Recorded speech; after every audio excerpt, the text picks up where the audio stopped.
नमस्कार साथियों, analyser app में आप सभी का स्वागत है।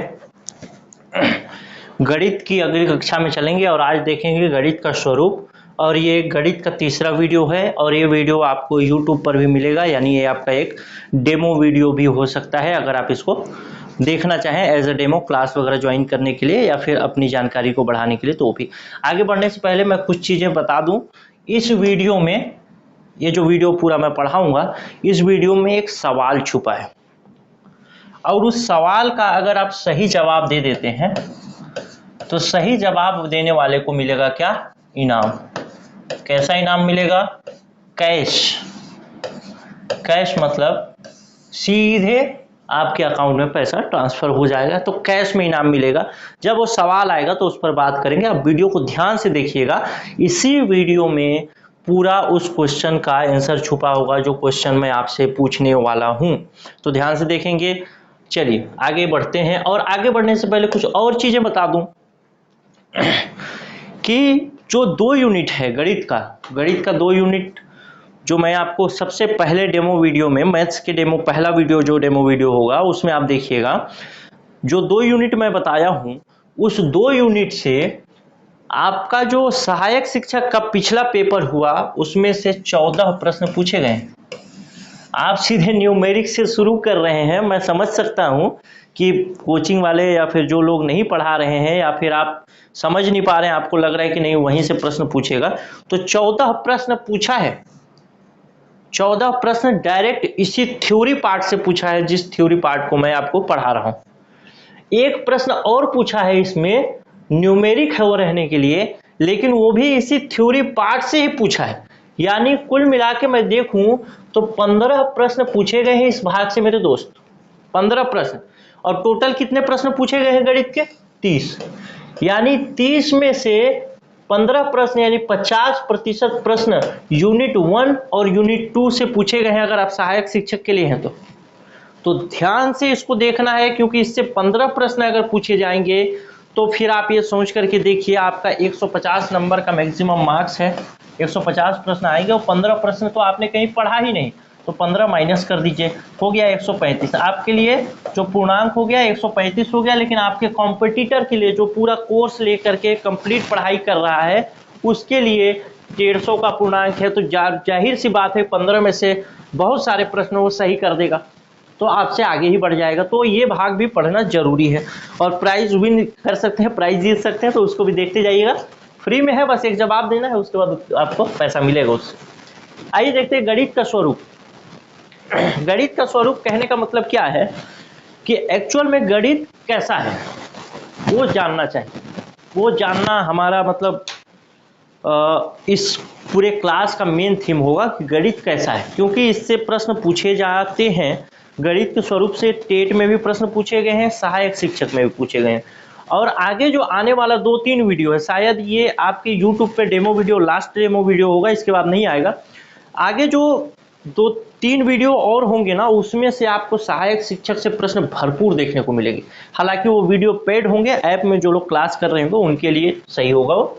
आइए देखते हैं। गणित संसार का बहुत शक्तिशाली माध्यम है जो उसके कुछ विशिष्ट गुणों के कारण है और ये प्रभावी और उसको शक्तिशाली माध्यम बनाते हैं। कौन कौन से गुण हैं? पहला तो गुण है गणितीय कथन असंदिग्ध होते हैं, दूसरा कथन है सत्यता की कसौटी और तीसरा कथन है प्रतीकों का प्रयोग। तो सबसे पहले हम एक एक पॉइंट को देखेंगे। गणितीय कथन असंदिग्ध होते हैं, इसका मतलब क्या है? गणितीय कथन असंदिग्ध होने का मतलब क्या है उसको देख लेते हैं। पहले क्या है? गणित में किसी भी संकल्पना की परिभाषा या कोई गणितीय कथन बिल्कुल असंदिग्ध होता है, यानी उसमें कोई डाउट नहीं किया जा सकता। आप क्लियर कट, आप अगर भारत में हैं तो आप अमेरिका में जाएं तो कहीं पर भी आपको 4 धन 4 8 ही होगा, कभी 8 से ऊपर नहीं, न कहीं 8 से नीचे नहीं। तो ये 4 धन 4 जो 8 होगा, इसको किसी सिद्धांत के तहत सिद्ध कर दिया गया होगा।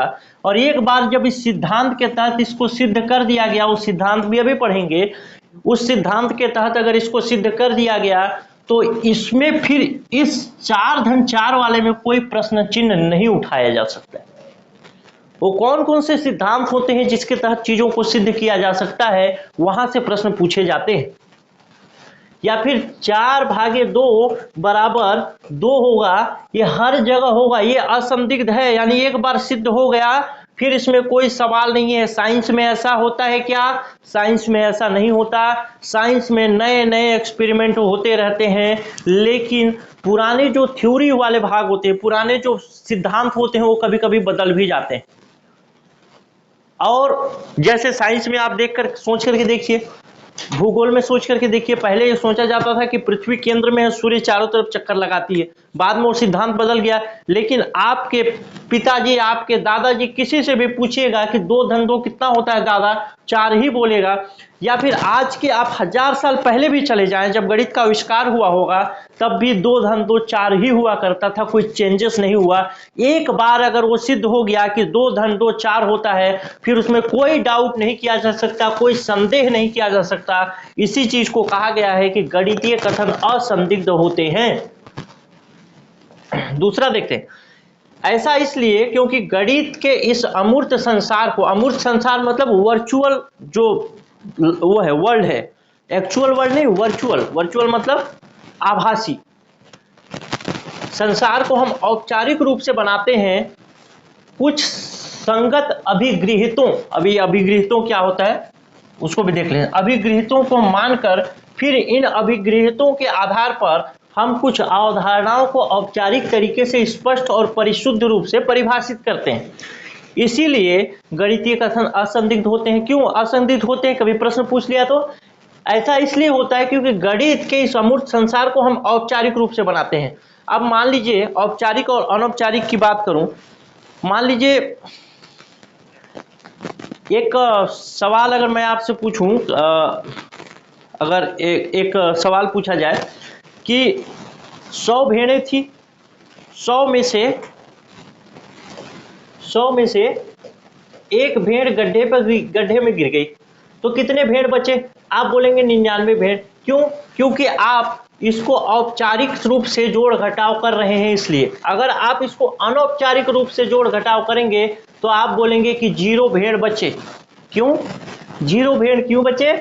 क्योंकि जब एक भेड़ गड्ढे में गिरेगा या कूदेगा तो उसके पीछे पीछे सारे भेड़ गड्ढे में गिर जाएंगे। वो क्या हो जाएगा? अनौपचारिक जवाब हो जाएगा आपका। लेकिन औपचारिक जवाब क्या हुआ? 99 हुआ। इसी तरीके से एक सवाल पूछ लिया गया एक बच्चे से, गडीरिया का बच्चा था, तो आया स्कूल में, पूछा कि बताओ तुम भेड़ चरा रहे हो बच्चे, और तुम्हारी एक भेड़ गड्ढे में गिर गई या फिर उतर गई, तो तुम्हारे, अगर तुम 50 भेड़ लेकर के चला रहे थे तो कितनी भेड़ बचे तुम्हारे पास? तो गडेरिया का बच्चा बोला 0। तो टीचर बोला कि 0? एक ऐसा जवाब हुआ। अरे भाई 49 भेड़ बचेंगे जब एक भेड़ गिर जाएगी। तो वो बच्चा बोला कि सर आप गणित बहुत अच्छा जानते होंगे, लेकिन भेड़ों को मैं बहुत अच्छे तरीके से जानता हूँ। जैसे ही एक भेड़ गिरा कि दूसरा भेड़, तीसरा भेड़, चौथा भेड़ उसी के ऊपर गिरता जाएगा। उनको कोई वो नहीं है, कोई समझ नहीं है, बस वो पीछे पीछे चलते रहते। ठीक है, ये तो रहा एक मजाक की बात। तो अनौपचारिक हो जाएगा तो कितना? 0 जवाब हो जाएगा। लेकिन औपचारिक है तब इसका जवाब कितना हुआ? 99 हुआ। 100 में से एक भेड़ गिरी तो 99 बच गया। अभिगृहित का मतलब क्या है? अभिगृहित से तात्पर्य ऐसे कथन हैं जिन्हें सिद्ध नहीं किया जा सकता, बल्कि उन्हें अति स्पष्ट समझा जाता है। अभिगृहित का मतलब ऐसे कथन जिनको सिद्ध नहीं किया जा सकता, बल्कि उन्हें अति स्पष्ट समझा जाता है, यानी उनको सिद्ध करने की आवश्यकता ही नहीं। स्वयं सिद्धों की सत्यता को बिना शंका के स्वीकार कर लिया जाता है। स्वयं सिद्ध अन्य सत्यों को सिद्ध करने के लिए आधार का काम करते हैं। यानी जो अभिगृहित कथन है, वे अभिगृहित कथन यानी जो कथन स्वयं सिद्ध हैं, उनको कोई सत्यता की जांच करने की आवश्यकता नहीं है। जैसे मैं इसको गिराऊंगा तो ये नीचे ही गिरेगा, तो इसमें क्या सत्यता की जांच करोगे? अभी यहां भी गिर रहा है, अमेरिका में भी गिर रहा है, हर जगह गिर रहा है, यानी ये स्वयं सिद्ध है। भले ही हम गुरुत्वाकर्षण का सिद्धांत जाने चाहे ना जाने, लेकिन एक चीज तो जानते ही है कि ये नीचे गिरेगा। ठीक है, तो ये स्वयं सिद्ध है। ऐसे कथन जो स्वयं सिद्ध हों, उन्हें कथन को हम अभिगृहित कथन कहेंगे। और अभिगृहित कथनों के माध्यम से फिर अन्य चीजों को सिद्ध किया जाता है। जैसे मान लीजिए मैं इसको गिराता हूं, एक मैं सिद्ध करके दिखाता हूं आपको, इसको गिराता हूं, ऐसे गिर गया, ठीक है, ये ऐसे गिर गया, एक गिराया, दूसरा रिमोट ऐसे गिराया, ये भी गिर गया। ऐसे मैं 8-10 रिमोट अगर गिराऊंगा तो मैं 11वें रिमोट के बारे में आपको बोल दूंगा कि 11वां रिमोट भी अगर ऐसे मैं छोड़ूंगा तो नीचे ही गिरेगा। क्यों? क्योंकि मैंने जो 10 रिमोट गिराए वो 10 रिमोट में हमने देखा कि ये हमेशा नीचे गिरता है, तो 11वां रिमोट ही हमेशा नीचे गिरेगा निरअपवाद रूप से, यानी वे स्वयं सिद्ध करता है, यानी ये रिमोट का गिरना स्वयं सिद्ध करता है कि नीचे ही गिरेगा जो सामान आप ऊपर से छोड़ेंगे। ठीक है, समझ गए? अभिगृहित कथन का मतलब आपसे पूछ लेगा तो आप बोलेंगे अभिगृहित कथन ऐसे कथन होते हैं जो कि स्वयं सिद्ध होते हैं, जिनको सिद्ध करने की आवश्यकता नहीं, जिन पर कोई भी उनके सत्यता पर कोई भी संदेह नहीं किया जा सकता, ऐसे कथन स्वयं सिद्ध कथन या अभिगृहित कथन माने जाते हैं। अब इन्हीं अभिगृहित कथनों के माध्यम से, यानी इन्हें स्वयं सिद्ध जो कथन है, उन कथनों के तर्क द्वारा, स्वयं सिद्ध कथन जो है उन कथनों के तर्क द्वारा जब कोई नया सिद्धांत लाया जाता है तब उसको कहा जाता है प्रमेय। जैसे आप पाइथागोरस प्रमेय पढ़ते हैं ना, तो पाइथागोरस प्रमेय सिद्ध करने के लिए पढ़ते हैं ना भाई कि ये समकोण त्रिभुज में इसकी भुजा और इसकी लंबाई क्या होगी, यही वाला, ठीक है। तो पाइथागोरस प्रमेय में इन चीजों को, माने इसको सिद्ध करने, पाइथागोरस प्रमेय को सिद्ध किया गया होगा एक बार, तब तो निरपवाद रूप से चल रहा है, हर जगह पाइथागोरस प्रमेय वही काम कर रहा है, चाहे छोटा त्रिभुज बनाऊं, चाहे इतना बड़ा त्रिभुज बनाऊं, चाहे और बड़ा त्रिभुज बनाऊं, हर जगह वही काम कर रहा है, ठीक है। तो स्वयं सिद्ध कथनों के तर्क द्वारा जब कोई नया सिद्धांत लाया जाता है तो उसको क्या कहा जाता है, प्रमेय कहा जाता है। अभिगृहित कथन, अभिगृहित मतलब स्वयं सिद्ध कथन, स्वयं सिद्ध कथनों के तर्क द्वारा कोई नया सिद्धांत लाएंगे तो उसको क्या बोलेंगे, प्रमेय बोलेंगे। हो सकता है प्रश्न भी आपसे पूछा गया होगा या पूछ लिया जाए कि प्रमेय की क्या मतलब। जब एक बार अभिगृहितों को चुन लिया जाता है, यानी स्वयं सिद्ध कथनों को चुन लिया जाता है और स्थिति को परिभाषित कर दिया जाता है, तो अस्पष्टता की कोई गुंजाइश नहीं रहती। जैसे गोले की परिभाषा स्पष्ट और सुनिश्चित कर दी गई है। यदि कोई वस्तु दी गई है, आप गोले की संकल्पना से यह निश्चित रूप से बता सकते हैं कि यह गोला है या नहीं है, इसमें कोई भी संदेह की गुंजाइश नहीं है। यह त्रिभुज है कि नहीं है, आप तुरंत बता सकते हैं किस तरीके का त्रिभुज है, इसकी सारी परिभाषाएं आप जान रहे हैं, तो इसमें कोई संदेह की गुंजाइश नहीं है। आप भी यही बोलेंगे, मैं भी यही बोलूंगा और 5 लोग भी यही बोलेंगे, तो कोई संदेह इसमें नहीं होता, वही चीज असंदिग्ध होते हैं। पहला प्रश्न देख लेते हैं, ऐसे कथन जो स्वयं सिद्ध कथनों से तर्क द्वारा प्राप्त किए जाते हैं क्या कहलाते हैं। मतलब ऐसे सिद्धांत जो स्वयं सिद्ध कथनों के द्वारा, स्वयं सिद्ध कथनों के तर्क से प्राप्त किए जाते हैं, उन्हें क्या कहते हैं। सही उत्तर आप बताइए क्या होना चाहिए। परिभाषित कथन, अपरिभाषित कथन, उत्पत्ति, उपपत्ति या प्रमेय। मैंने बताया था एक अभिगृहित कथन। अभिगृहित कथन का मतलब क्या है, अभिगृहित कथन का मतलब यह है कि ऐसे कथन जो स्वयं सिद्ध है। पहला जान गया अभिगृहित कथन जो स्वयं सिद्ध है। अब इन्हीं अभिगृहित कथनों के का सहारा लेकर के एक तरीके से कोई नया सिद्धांत या कोई नया कथन दे दिया जाएगा तो उसको क्या बोलेंगे, उसको बोला जाता है मेरे दोस्त प्रमेय, जो कि हम पढ़ चुके हैं इससे पहले। ठीक है, चलिए चलते हैं। ये देखिए ये वाला, ठीक, तो क्रम से पढ़ाए हूं, अभिगृहित कथन क्या है, प्रमेय क्या है, क्लियर है। चलिए, कुछ लोग फोन करते हैं, कुछ लोग मैसेज करते हैं कि सर मेरे को क्लास ज्वाइन करना है लेकिन मेरे पास अमाउंट का इशू है। तो देखिए, जितने अपने मल्टीमीडिया मोबाइल आप लोग चलाते हैं तो ऐसा नहीं है 3000-4000 रुपये आप लोग व्यवस्था नहीं बना सकते अगर आप क्लास को लेकर के सीरियस होंगे तो। एक चीज मैं क्लियर कर दूं, ये क्लास का पीडीएफ आपको फ्री में मिल जाएगा, इसी नंबर पे व्हाट्सएप करेंगे तो फ्री में पीडीएफ मिलेगा मिलने के लिए।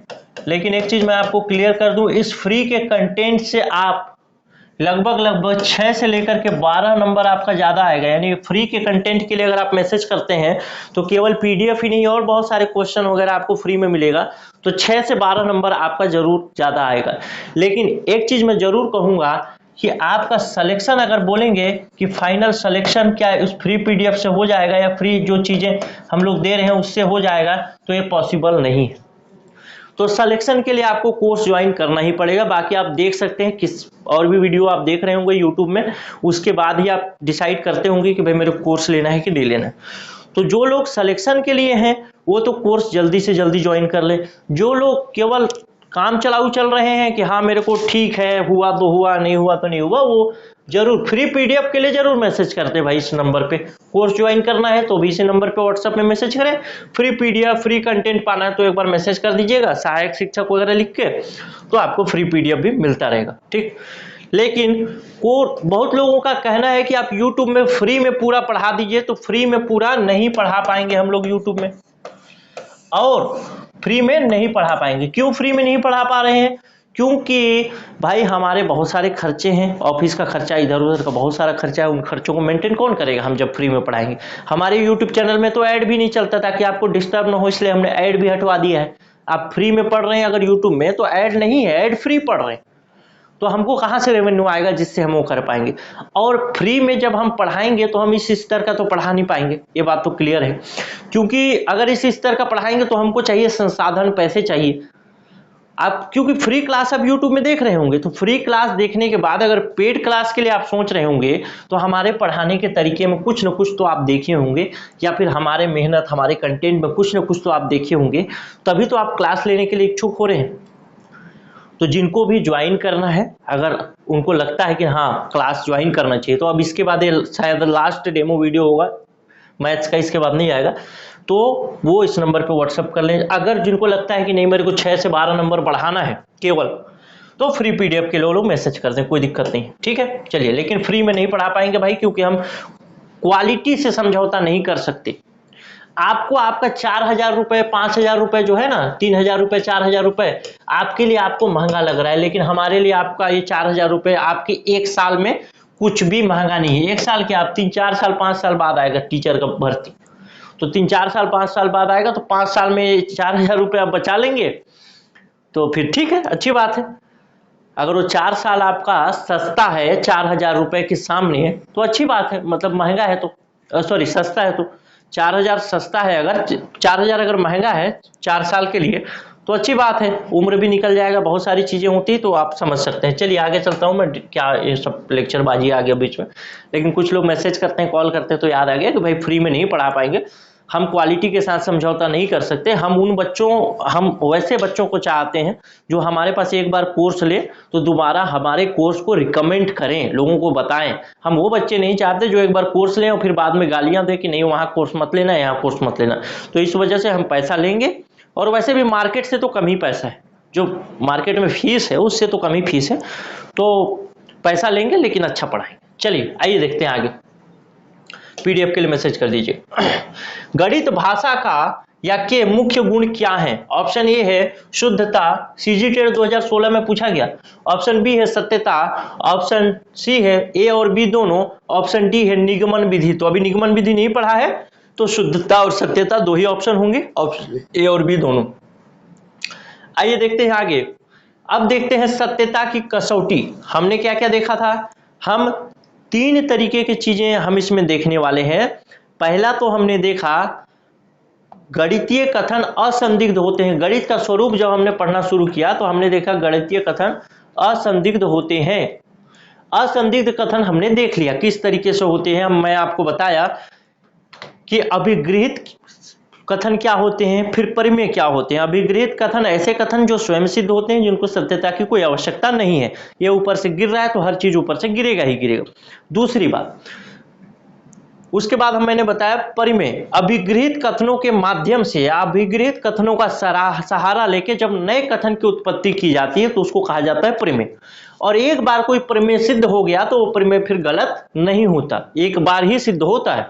ठीक है, अब देख रहे हैं हम ऑप्शन दूसरे नंबर का मुख्य गुण में दूसरा नंबर है सत्यता की कसौटी। सत्यता की कसौटी जो है, यहां से आपको छत्तीसगढ़ जो सहायक शिक्षक का एग्जाम होगा उसमें एक क्वेश्चन देखने को मिलेगा।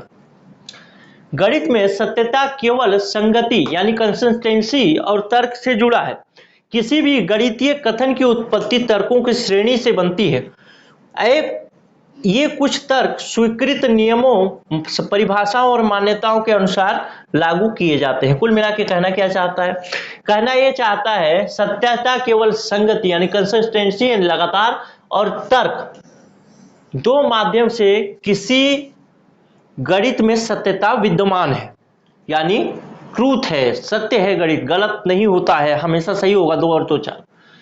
किसी भी गणितीय कथन की उत्पत्ति तर्कों की श्रेणी से बनती है, यानी एक तर्क दिया गया कि मैं जैसे एक तर्क दिया, पहला रिमोट गिरा, दूसरा रिमोट गिरा, तीसरा रिमोट गिरा, चौथा रिमोट गिरा, इसलिए 5वां रिमोट भी गिर जाएगा।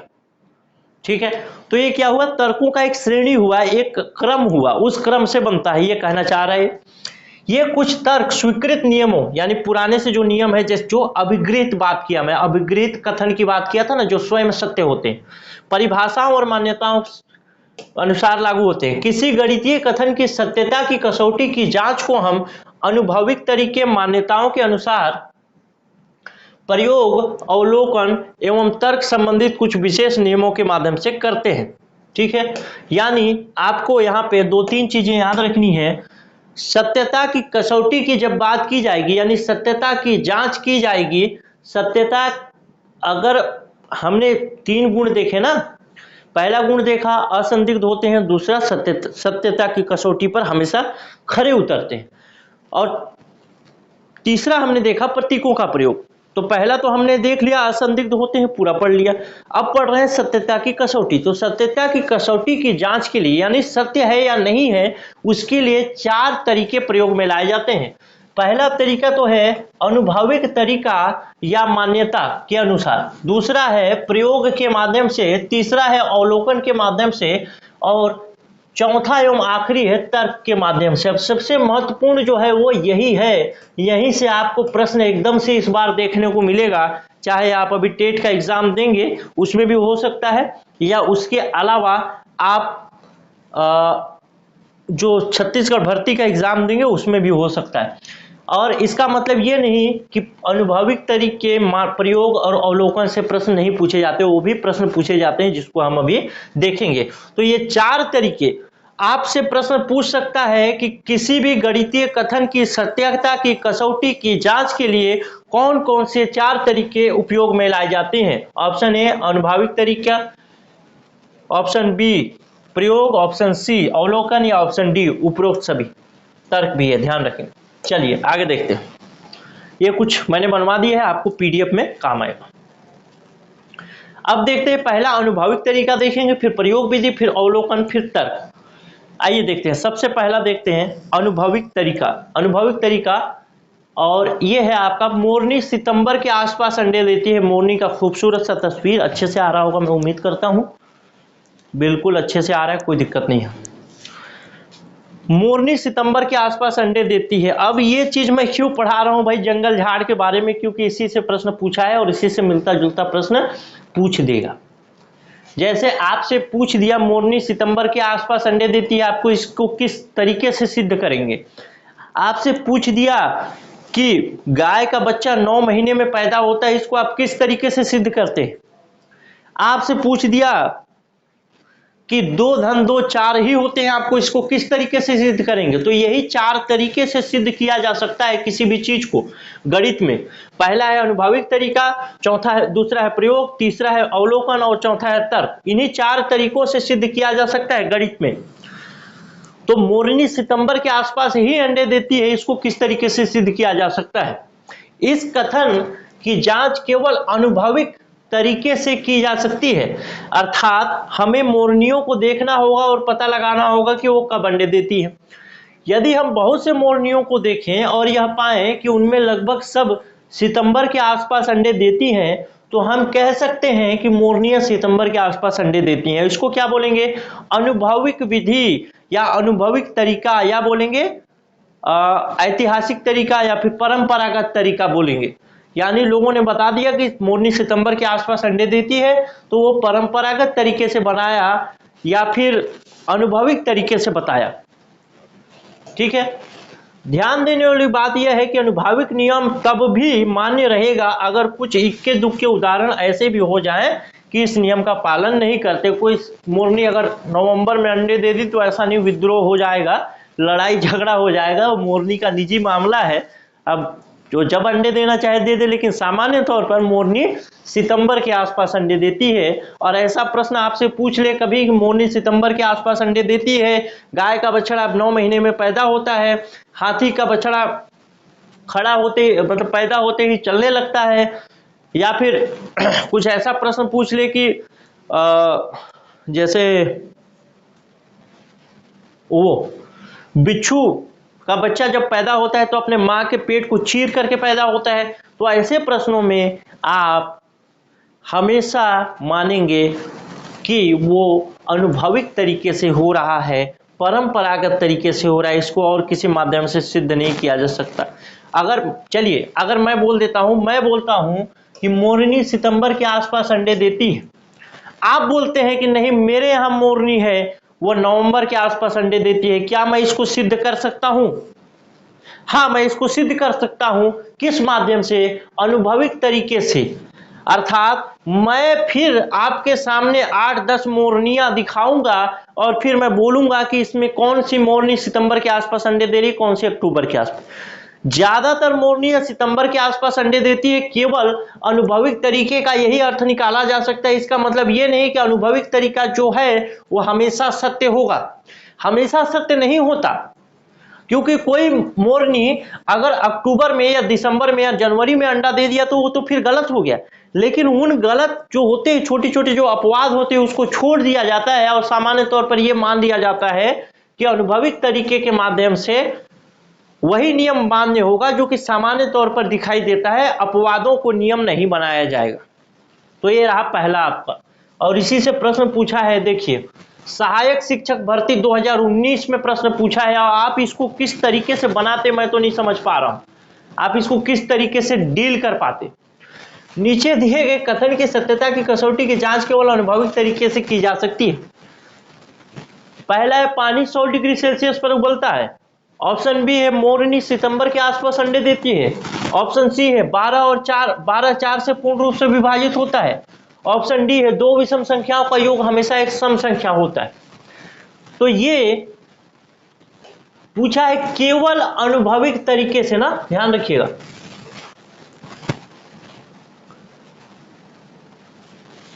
केवल अनुभविक तरीके से जांच की जा सकती है, वो है केवल और केवल मोरनी सितंबर के आसपास अंडे देती है। ठीक है, तो इसीलिए मैं बता दिया, इस तरीके का कोई भी प्रश्न आएगा, गाय का बछड़ा 9 महीने में पैदा होता है, बिच्छू डंक मारता है, तो ऐसा वैसा जो भी आपका ये है अनुभविक तरीका वाला है, उनको हमेशा आप मानेंगे। आपको गाय बैल से, बछड़ा से और गौरैया घोंसला नहीं बनाती, ये सब चीज़ें जो होंगी अगर मैथ्स में पूछा जाएगा तो ये सब अनुभविक तरीके से होगा, जिसको आप अनुभव से बता सकते हैं। ठीक है, चलिए आगे चलते हैं। अब दूसरा कथन देख लेते हैं, पानी 100 डिग्री सेल्सियस पर उबलता है। इसको आप किस तरीके से सिद्ध करेंगे, ये चीज देखते हैं। इस कथन की सत्यता की जांच प्रयोग विधि द्वारा किया जा सकता है। आप खुद ही एक्सपेरिमेंट या प्रयोग करके देख सकते हैं कि यह कथन केवल कुछ विशिष्ट परिस्थितियों में सत्य है। अधिक दबाव में पानी को गर्म करने पर 100 डिग्री सेल्सियस से बहुत अधिक तापमान पर उबलकर दिखाया जा सकता है। यह वही सिद्धांत है जिसे प्रेशर कुकर में प्रयोग किया जाता है। ठीक है, संभावित प्रश्न के रूप में देखते हैं, पानी 100 डिग्री सेल्सियस पर उबलता है। इस कथन की सत्यता की कसौटी की जांच किस विधि द्वारा की जा सकती है? अनुभविक तरीका, प्रयोग विधि, अवलोकन विधि, इनमें से कोई नहीं। तो इसका सही क्या हो गया? प्रयोग विधि। हालांकि इसका आप एक वो भी देख सकते हैं, अनुभविक विधि इसका आंसर हो सकता है, लेकिन अनुभविक विधि इसका एप्रोप्रिएट आंसर नहीं होगा। यानी अगर आप कई बार देखे हैं कि 100 डिग्री सेल्सियस के आसपास जो है पानी उबल जाता है, तो आप उसको अनुभविक विधि में भी मान सकते हैं, लेकिन ये आपका सही उत्तर होगा प्रयोग विधि, क्योंकि आप इसको प्रयोग करके देख सकते हैं। लेकिन मोरनी अगर सितंबर के आसपास अंडे देती है तो क्या प्रयोग करके आप देख सकते हैं? उसको भी आप देखेंगे तो अनुभव से ही सीखेंगे, उसके प्रयोग से नहीं सीखेंगे। आप मोरनी नहीं बन सकते कि आप एक बार मोरनी बन जाएं उसके बाद सितंबर के आसपास अंडे देती हूँ कि नहीं ये देख लूँ मैं आज, वैसा नहीं होगा। लेकिन इसमें तो आप हर बार पानी को उबाल करके देख लेते हैं कि हाँ 100 डिग्री सेल्सियस तो उबलता है या नहीं उबलता। आप प्रयोग करके देखते हैं, एक्सपेरिमेंट करके देखते हैं, तो वो चीज क्या हो गया, प्रयोग विधि हो गया। ठीक है, अनुभविक विधि नहीं हुआ। अनुभविक विधि का मतलब खुद आप अनुभव करें, प्रयोग विधि में आप प्रयोग करके देखते हैं। ठीक है, दो चीजें। अब देखते हैं तीसरा। अब देखते हैं 15 जो है 5 से पूर्ण रूप से विभाजित होता है, ये किससे सिद्ध होगा? तो ये सिद्ध होगा आपका अवलोकन विधि से, ऑब्जर्वेशन विधि से। अवलोकन विधि करने का मतलब ये है कि आप उस चीज को खुद करके देख सकते हैं। ठीक है, खुद करके देख सकते हैं मतलब जैसे 15 5 से विभाजित होता है या नहीं होता, इसको करने के लिए आप 15 सामान ले आइए, 3 व्यक्ति को बैठाइए, एक एक करके बांटते जाइए, एक एक करके बांटते जाइए, आप देखेंगे सभी के पास 5-5 सामान हो जाएगा। मतलब 5 से विभाजित होगा तो 3-3 सामान हो जाएगा। और इसी को यानी 15 5 से विभाजित होता है या नहीं को, इसको आप तर्क विधि से भी कर सकते हैं, यानी 15 को 5 से भाग दे करके भी कर सकते हैं, ऐसा उत्तर ला सकते हैं। इसका उत्तर 3 हो जाएगा। लेकिन इसको आप अवलोकन विधि से भी कर सकते हैं, ऑब्जर्वेशन विधि से। तो आपसे अगर दो विधियों की बात करें, यानी आपसे दो ऑप्शन दे दे कि अवलोकन विधि से होगा या तर्क विधि से, तो दोनों ऑप्शन सही हो जाएगा। ठीक है, और ऐसा प्रश्न आपसे टकराएगा ही टकराएगा। आइए देखते हैं बहुत ही बेहतरीन चीज, उसके बाद इसका प्रश्न देखेंगे। किसका प्रश्न? इसका, कि 15 5 से विभाजित होता है कि नहीं, इसका किस विधि से क्वेश्चन देखते हैं। ये क्वेश्चन है प्राइज विनिंग क्वेश्चन। पहले बता दूं, इस क्वेश्चन का सही उत्तर आप भेज सकते हैं। जो वीडियो देखेंगे तो इसमें जो क्वेश्चन आएगा उसका स्क्रीनशॉट ले लीजिएगा और सही उत्तर लिख करके आप इस व्हाट्सएप नंबर पे भेज दीजिएगा स्क्रीनशॉट के साथ। आपको यानी जो भी उत्तर लिखेंगे, मान लीजिए 50 या 51 लोग उत्तर लिख करके भेजिए, 50 लोग भेजिए। ठीक है, 50 में से हम एक व्यक्ति को चूज करेंगे, जो भी जीतेगा उसको प्रतिदिन यानी 51 रुपए मिल जाएगा, उसको 51 रुपए का इनाम मिलेगा। ठीक है, अब इसमें से 50 लोग जो भेजे थे उसमें से बचे कितने लोग? 49 लोग। और दूसरे दिन कितने लोग फिर से भेज दिए? 50 लोग। तो अब कितने लोग हो गए? 99 लोग। फिर इन 99 लोगों में से चूज करेंगे तो दूसरे दिन उसको देंगे। जो एक बार इनाम पा गया वो दोबारा इनाम नहीं पाएगा इस वीडियो से, और जो इनाम नहीं पाया है वो 49 लोग फिर से शामिल हो जाएंगे और उसमें से फिर चुना जाएगा कि कौन किसको इनाम देना है। और ये इनाम मिलेगा पर डे। जो भी जीतेगा उसको हम खुद मैसेज करेंगे। आप तो खैर मैसेज किए रहेंगे, तो उसी में हम रिप्लाई करेंगे कि आप अपना अकाउंट डिटेल, पेमेंट डिटेल भेजिए और ये 51 रुपए का इनाम जीतिए। ठीक है, चलिए। और ये प्रतिदिन मिलेगा, ध्यान रखिएगा, प्रतिदिन। तो आप इसका उत्तर देना जरूर, उत्तर दीजिएगा और ये व्हाट्सएप नंबर सेव कर लीजिएगा। चलिए, क्लास भी ज्वाइन करने के लिए यही नंबर है, फ्री पीडीएफ के लिए भी यही नंबर है और उत्तर देने के लिए भी यही नंबर है। आइए देखते हैं प्रश्न। 3 और 3 का योग 6 होता है, इस कथन की सत्यता की कसौटी की जांच किस विधि द्वारा की जा सकती है? प्राइज विनिंग क्वेश्चन है। ऑप्शन ए है अनुभविक विधि, ऑप्शन बी है प्रयोग विधि, ऑप्शन सी है अवलोकन विधि, या ऑप्शन डी है इनमें से कोई नहीं। सही उत्तर आप जरूर मैसेज करके बताइएगा। ठीक है, आप 7 दिन बाद देखें, 8 दिन बाद देखें, 10 दिन बाद देखें, कभी भी वीडियो को देखें, कोई दिक्कत नहीं है। पर डे शाम को हम इनाम जो लकी ड्रॉ है वो निकालेंगे और एक को किसी को इनाम देंगे। तो आप कभी भी देखें, पर डे इनाम मिल रहा है, जब तक वीडियो चलेगा कोई दिक्कत वाली बात नहीं। आइए देखते हैं प्रश्न। 15 5 से पूर्ण रूप से विभाजित होती है, इसकी सत्यता की कसौटी की जांच किस विधि द्वारा की जा सकती है? अनुभविक विधि द्वारा की जा सकती है क्या? तो अनुभविक विधि द्वारा कैसी चीजों की जांच की जा सकती है? मोरनी जैसे सवाल जो थे, गाय का बच्चा 9 महीना में पैदा होता है, आदमी का बच्चा 9 महीना में पैदा होता है, गाय का बच्चा पैदा होते ही चलने लगता है। ऐसी चीजें जब आएंगी तो आप क्या बोलेंगे? ये है अनुभविक विधि से। प्रयोग विधि, ऐसी विधि जो प्रयोग करके देख सकते हैं। आप मोरनी बन के प्रयोग करके अंडा दे करके नहीं देख सकते, लेकिन पानी उबाल सकते हैं। आप रिमोट गिरा के देख सकते हैं कि जब भी ऊपर से रिमोट गिराएंगे तो हमेशा नीचे जाएगा। ये सब चीजें क्या आई? प्रयोग विधि में आई। इनमें से कोई नहीं तो हो ही नहीं सकता। अभी आ गया अवलोकन विधि, तो इसी अवलोकन विधि को हमने अभी पढ़ा था, यही अवलोकन विधि इसका आंसर हो गया। अवलोकन विधि में हम कैसे करते हैं अवलोकन विधि में, खुद ही ऑब्जर्वेशन करके देखते हैं, यानी 15 चीजें लाएंगे, 5 लोगों को विभाजित करेंगे तो क्या विभाजित हो जा रहा है, सभी को बराबर बराबर सामान मिल रहा है। अगर सही सभी को बराबर बराबर सामान मिल रहा है मतलब ये अवलोकन विधि से ये प्रश्न सिद्ध हो जाएगा। लेकिन एक बात और कि इस 15 को हम अवलोकन विधि से ना करके 15 भागे 5 कर दें और उत्तर 3 ले आए, तो ये किस तरीके से सिद्ध हुआ, ये हुआ तर्क विधि से। चूंकि अभी हमने तर्क विधि पढ़ा नहीं है और ऑप्शन में भी आपको इसी के सुविधा के लिए तर्क विधि कहीं पे दिया गया नहीं, ठीक है। तो अभी तो अवलोकन विधि होगा, लेकिन आपसे कभी अगर पूछ दे 15 5 से पूर्णतः विभाजित होगा, इस कथन की सत्यता की कसौटी की जांच किस विधि द्वारा की जा सकती है, अगर ऐसा पूछ दे और यहाँ पे एक चीज लिख दे इनमें से कोई नहीं, तो और लिख दे यहाँ पे तर्क विधि, और आपको ये 4 ऑप्शन दे दे अनुभविक, प्रयोग, अवलोकन और तर्क विधि, तो ऐसे प्रश्नों को आप छोड़ दीजिएगा, क्योंकि ये प्रश्न जो है निश्चित तौर पर विलोपित हो जाएगा।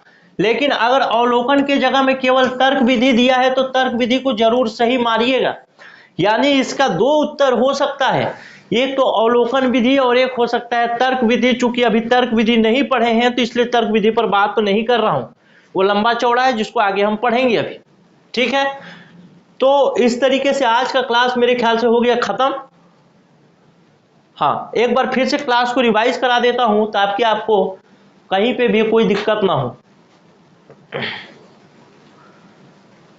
आइए, पहला हम देखें कि गणित जो है, गणित के 3 गुण कौन कौन से होते हैं गणित के स्वरूप के अंतर्गत। असंदिग्ध होते हैं, सत्यता की कसौटी पर और प्रतीकों का प्रयोग। तो सबसे पहला है असंदिग्ध होते हैं, उसको हमने ये देखा कि पहले से कुछ ऐसे वाक्य या ऐसे तर्क होते हैं, ऐसे सिद्धांत होते हैं जिनको हम अभिगृहित कथन के रूप में लेते हैं, और अभिगृहित कथन ऐसे कथन होते हैं जिन कथनों पर कोई प्रश्न चिन्ह नहीं उठाया जा सकता, वो प्रश्न स्वयं ही सिद्ध माने जाते हैं। दूसरा बात हमने देखा कि उन अभिगृहित कथनों का सहारा लेके जब किसी नए कथन को प्रमाणित किया जाता है तो उसी को हम कहते हैं प्रमेय, यानी पाइथागोरस प्रमेय। और उसके बाद हमने देखा एक प्रश्न, ठीक है। उसके बाद हमने देखा सत्यता की कसौटी। सत्यता की कसौटी के लिए हमने 4 तरीके देखे, एक तो अनुभविक तरीका, दूसरा देखा हमने प्रयोग विधि, और तीसरा देखा अवलोकन विधि, और चौथा तर्क विधि। हालांकि हमने तर्क विधि को हमने अभी नहीं पढ़ा है, ठीक है। तो अनुभविक विधि में हमने देखा कि ऐसी चीजें हो जिसको केवल अनुभव से बताया जा सकता है, उसको अनुभविक विधि से ही कहा जाएगा। जैसे मोरनी का अंडा देना, या गाय का बच्चा देना, या हाथी का बच्चा का चलना, या सांप का ऐसे क्या बोलते हैं जिगजैग होके चलना, ये सब चीजें क्या है, अनुभविक विधि के माध्यम से ही बताई जा सकती है। इसको किसी भी तर्क के अनुसार सिद्ध नहीं किया जा सकता। दूसरा देखा हमने प्रयोग विधि, यानी ऐसा चीज जिसको सिद्ध करने के लिए आप प्रयोग कर सकते हैं उसको प्रयोग विधि कहेंगे, जिसमें पानी का उबलना आपने देखा, या पानी का ठंडा होकर बर्फ बनना, ऐसी चीजें अगर आपसे पूछा जाए, या फिर आपसे पूछा जाए कि आपसे अगर पूछा जाए कि हवा लो प्रेशर की ओर ही बहती है, इसको आप किस विधि से सिद्ध करेंगे, तो आप अनुभविक विधि से भी सिद्ध कर सकते हैं और प्रयोग विधि से भी सिद्ध कर सकते हैं। लेकिन अगर आपसे कोई छोटा मोटा सवाल सिद्ध करने के लिए पूछा जाए, जैसे मान लीजिए कि आपसे एक चीज पूछा जाए कि 100 ml पानी है, अब इसको 100 डिग्री सेल्सियस पे गर्म किया जाता है तो 5 मिनट में ये पानी भाप बन जाता है, आप इसको किस विधि से सिद्ध करेंगे, तो आप हमेशा इसको प्रयोग विधि से सिद्ध करेंगे। यानी आप प्रयोग करके देख सकते हैं कि 100 ml पानी 100 डिग्री सेल्सियस का तापमान देकर के 5 मिनट में भाप बनता है या नहीं बनता। अगर बन जाता है तो आप सही मानेंगे, नहीं बनता तो आप बोलेंगे कि आप जो बोल रहे हैं ये विधि, ये जो कथन है वो गलत हो गया। प्रयोग में कथन गलत भी होते हैं। तीसरा चीज देखा हमने अवलोकन विधि। अवलोकन विधि का मतलब है एक्सपेरिमेंट वाली विधि, ऑब्जर्वेशन वाली विधि। एक्सपेरिमेंट तो इसमें आ गया, ऑब्जर्वेशन वाली विधि, ऑब्जर्वेशन वाली विधि यानी खुद भी करके देखा जा सकता है, यानी 15 5 से विभाजित होगा, 12 4 से विभाजित होगा। ये सब चीजें किससे हो सकती हैं? अवलोकन से यानी ऑब्जर्वेशन से की जा सकती है। हालांकि ऑब्जर्वेशन वाली कुछ चीजों को हम तर्क विधि से जरूर बना सकते हैं, लेकिन एक चीज और ध्यान रखिएगा, ये जो तर्क विधि है ना, ये तर्क विधि सभी विधियों का बाप है। और बाप इसलिए है कि आनुभविक विधि बोलिए, प्रयोग विधि बोलिए, अवलोकन विधि बोलिए, ये सब अलग अलग सिद्ध भले होते हैं, लेकिन इन सब विधियों को इस तर्क विधि से सिद्ध किया जा सकता है। अर्थात अनुभविक तरीके से अगर आप सिद्ध कर रहे हैं कि मोरनी अंडे देती है, तो उस सितंबर के आसपास अंडे देती है, तो उसको आप प्रयोग विधि से सिद्ध नहीं कर सकते। लेकिन मोरनी सितंबर के आसपास अंडे देती है, इस चीज को आप तर्क विधि से तुरंत सिद्ध कर देंगे। उसी तरीके से पानी 100 डिग्री सेल्सियस पे उबलता है, इसको आप अनुभविक विधि से सिद्ध नहीं कर सकते, अवलोकन विधि से सिद्ध नहीं कर सकते, लेकिन इसको भी आप तर्क विधि से सिद्ध कर सकते हैं। उसी तरीके से अवलोकन विधि के किसी कथन को भी आप तर्क विधि से ही सिद्ध कर सकते हैं, कोई दिक्कत वाली बात नहीं है। लेकिन आपको ये 3 विधियां पढ़ना जरूरी है, क्योंकि इससे प्रश्न आपसे पूछे जाते हैं। आपको कथन सिद्ध नहीं करना है, कौन सी विधि से यह कथन सिद्ध होगा ये बताना है। तो तर्क विधि से कोई ऐसा कथन नहीं है जो सिद्ध नहीं होगा, इस चीज को मैं बता दूं। लेकिन सबसे ज्यादा सटीक अनुभविक तरीका प्रयोग और अवलोकन का आएगा, तो उसमें से आपको टिक करना होगा। तो इस तरीके से मैंने आज आपको अवलोकन विधि तक की बातें बता दी। अब इस तर्क विधि से प्रश्न जो पूछे जाएंगे वो भर भर के पूछे जाएंगे, लेकिन ये सारी चीजें आपको पेड क्लास में ही मिलेंगी। अब फ्री क्लास मेरे ख्याल से डेमो आखिरी होगा, तो इसके बाद डेमो नहीं होगा मैथ्स का। दूसरे सब्जेक्ट का हो सकता है, आ सकता है। आपको एक मैं क्वेश्चन भी बता दिया, जिस क्वेश्चन का आंसर दे करके आप इनाम जीत सकते हैं, वो भी 51 रुपये, और पर डे एक आदमी को मिलेगा, एक व्यक्ति, एक स्टूडेंट को। और वो प्रश्न वाला क्वेश्चन, मतलब वो इनाम वाला क्वेश्चन ये है, फिर से देख लीजिएगा, इसका स्क्रीनशॉट लीजिएगा और भेजिएगा। प्रतिदिन एक व्यक्ति को 51 रुपये मिलेगा, और वो स्क्रीनशॉट के साथ अपना उत्तर लिख करके जरूर भेजें, ठीक है। चलिए, प्रतिदिन शाम को हम बता देंगे कि आज कौन जीता है, यूट्यूब के कम्युनिटी में डाल देंगे, व्हाट्सएप के स्टेटस में, और सबको भेजेंगे भी कौन जीता है कौन नहीं जीता है, ठीक है। तो फ्री का है, पैसा है, लाभ उठाओ। केवल एक स्क्रीनशॉट लेना है, उत्तर भेजना है। क्लास ज्वाइन करना हो तो इसी नंबर पर मैसेज करें, फ्री PDF चाहिए इसी नंबर पर मैसेज करें। चलिए, मिलते हैं अगले वीडियो में, तब तक के लिए नमस्कार, जय हिंद।